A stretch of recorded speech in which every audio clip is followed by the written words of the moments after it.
Sejam bem-vindos a mais um episódio do Pode Contar. Hoje nós temos um tema super especial. Vamos continuar falando sobre o e-social. E para isso temos o convidado Alexandre Eisenman, sócio fundador da Softtrade.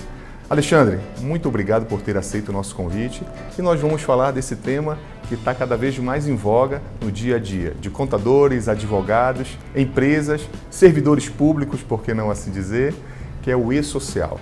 Muito bom dia e pode contar comigo. Alexandre, vamos lá. Pode contar pra gente como foi que surgiu esse projeto, como se deu o e-social? O e-social, por volta de 2010, a Receita Federal queria fazer uma coisa no mesmo molde do SPED.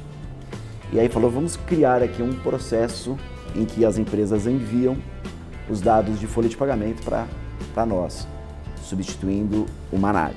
E aí começou a falar assim, mas espera um pouquinho, tem gente lá no INSS que também quer. E aí o INSS falou, a gente está precisando substituir a GFIP. Aí a Caixa Econômica falou, peraí, mas você vai mexer na GFIP, vai mexer no Fundo de Garantia, eu também quero.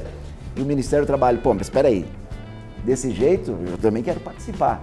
E assim, o que eles chamam de entes foram se juntando e montando um consórcio para essa montagem do e-social. O e-social, em 2010, 2011, foi lançado com 8 páginas, 5 páginas de layout. 3, 4 anos depois ele já estava com 200 páginas de layout. Né? Ele foi aumentando e muito. Foi aumentando isso, foi aumentando a complexidade, foi aumentando toda a nossa dor de cabeça para se adequar.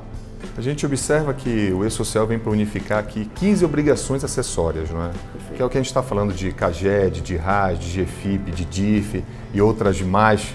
O grande desafio hoje é fazer com que todas essas interfaces dessas obrigações acessórias possam ser unificadas e possam falar uma única linguagem. Mas a gente também tem observado que nos últimos meses tem havido pronunciamentos alterando consideravelmente o cronograma. O que foi que mudou nessa última resolução? Essa última resolução, eles perceberam que a quantidade de empresas que estariam entrando em produção na mesma hora era uma quantidade muito grande e isso poderia ser um problema para eles e para as próprias empresas que estavam demonstrando dificuldade de adequação. Tudo isso começou em função da primeira fase, do primeiro grande grupo de empresas, que são as empresas com faturamento superior a 78 milhões em 2016. Essas empresas, com esse faturamento, entraram já em produção desde janeiro. As experiências que essas empresas foram trazendo, além de eles terem adaptado o layout em função de problemas que foram surgindo, porque teste é uma coisa, né? Treino é treino, jogo é jogo. Quando chegou no jogo, aí eles foram descobrindo coisas que precisavam ser adaptadas. E isso foi dando um ensinamento para eles de como que se deve ajustar aqui, puxa vida, todo mundo vai entrar para informar o e-social entre o dia 1º e o dia 7, é um sufoco. E assim eles foram fazendo adaptações e refaseando. Então esse refaseamento foi para diminuir a quantidade de empresas agora que entram em produção em outubro, transferindo uma outra turma para janeiro. Mas eles estão com o ímpeto de entrar logo. Você é membro do grupo piloto que trata justamente do comitê gestor do e-social. Então todo mundo se reúne, acho que no Conselho Federal de Contabilidade, para discutir esse tema. E nesse sentido, o que a gente pode ter de análise em relação a esse cronograma de implantação? Existe? Vai acontecer mesmo? As micro e pequenas empresas começam mesmo em 2019? Começam. É só uma questão agora de infraestrutura, que basta, vamos dizer assim, né? Eu estou simplificando, mas o que o cérebro fala, basta o governo contratar mais máquina. Contratando mais máquina, a gente tem infraestrutura para atender a todos eles. E, obviamente, aí no caso, para todos que estão assistindo a gente, as empresas têm que estar adaptadas e prontas para enviar as informações para o e-social. Eu vou aqui fazer algumas perguntas que eu tenho certeza que vários colegas gostariam de fazer. Vamos considerar empregados que recebam adiantamento. Como é que a gente deve informar isso no e-social? Okay. Existem duas maneiras, né? Quando você tem um adiantamento, para quem é experiente com o assunto de folha de pagamento, existe o adiantamento feito dentro do mês e o pagamento final da folha dentro do mês, que é um adiantamento que não interfere no cálculo do imposto de renda. E existe o adiantamento feito, por exemplo, dia 20, com o pagamento da folha no 5º dia útil do mês subsequente, e esse interfere no cálculo do imposto de renda. Quando eu digo interfere, porque o imposto de renda é calculado pelo regime de caixa. E aí o pagamento da folha se dá num mês e o pagamento do adiantamento se dá no outro mês, ambos da mesma competência. E isso gera uma série de dúvidas. Melhor dica, todos os adiantamentos são informados no e-social como um recibo de adiantamento. Quando você paga o adiantamento, você informa o adiantamento. Quando você paga a folha, você informa o pagamento da folha e o desconto do adiantamento. Fazendo dessa maneira, qualquer um dos modelos você vai atender. Então, e aí quando a gente for falar sobre retificação de informações, nós temos no caso dois tipos.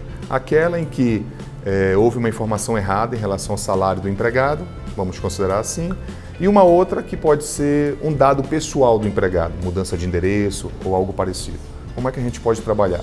Em relação à retificação, você tem que retificar tudo aquilo que você informa. Quando você está retificando um dado pessoal, normalmente isso não é um problema.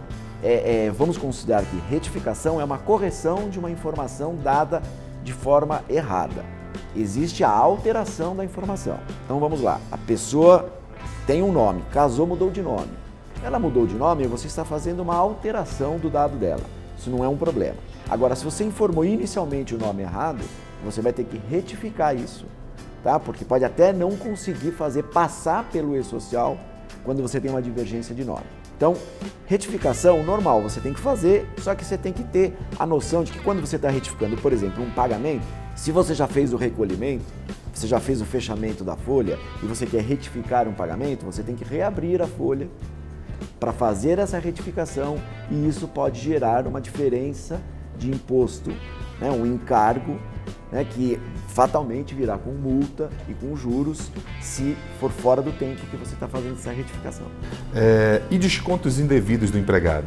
Você, por exemplo, você pode fazer um desconto e pode devolver esse desconto num processamento seguinte. Se você fez um desconto indevido e esse desconto indevido gerou um recolhimento a menor, o ideal é fazer uma retificação no mês da competência.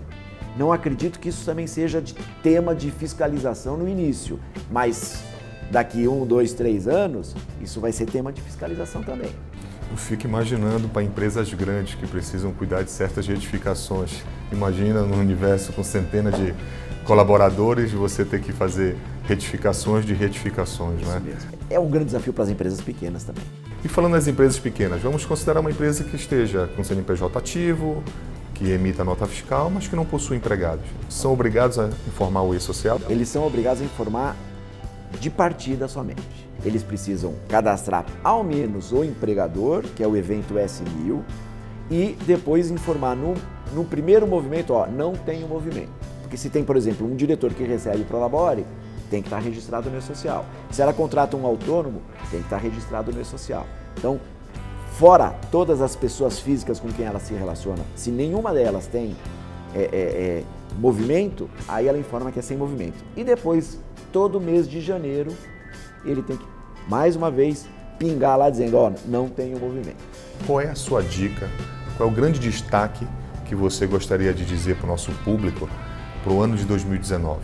Para você que ainda não entrou em produção no e-social, o mais importante de tudo, para quem está começando, na hora dos eventos periódicos, é o batimento com as suas guias e o envio para a DCTF Web.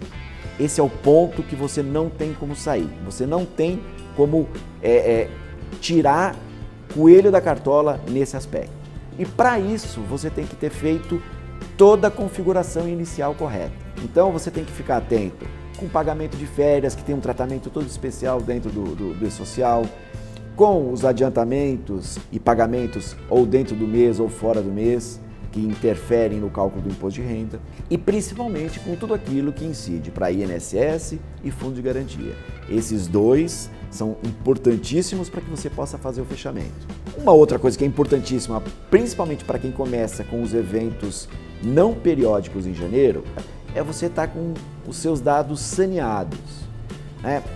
Dizendo que eu tenho o tipo de logradouro, o nome do logradouro, o número separado no endereço, e tudo isso tem que estar bem tratado, porque senão ele rejeita.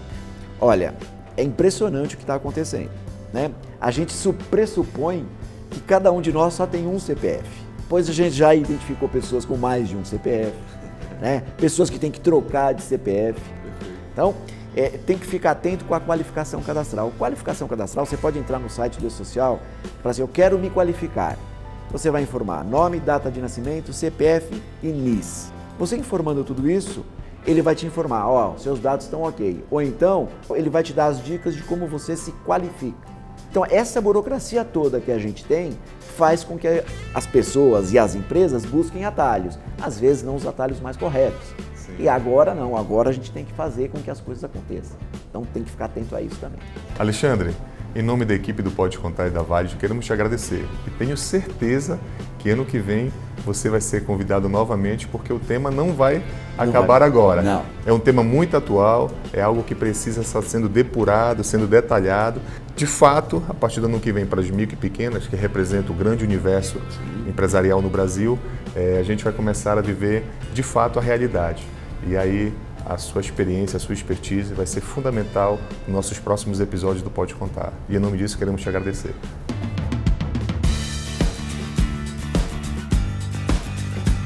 Bati um maravilhoso papo com Alexandre Eisenmann, falando sobre o E-Social. Fique ligado no nosso canal e acompanhe todos os nossos conteúdos, porque com a Valig você pode contar.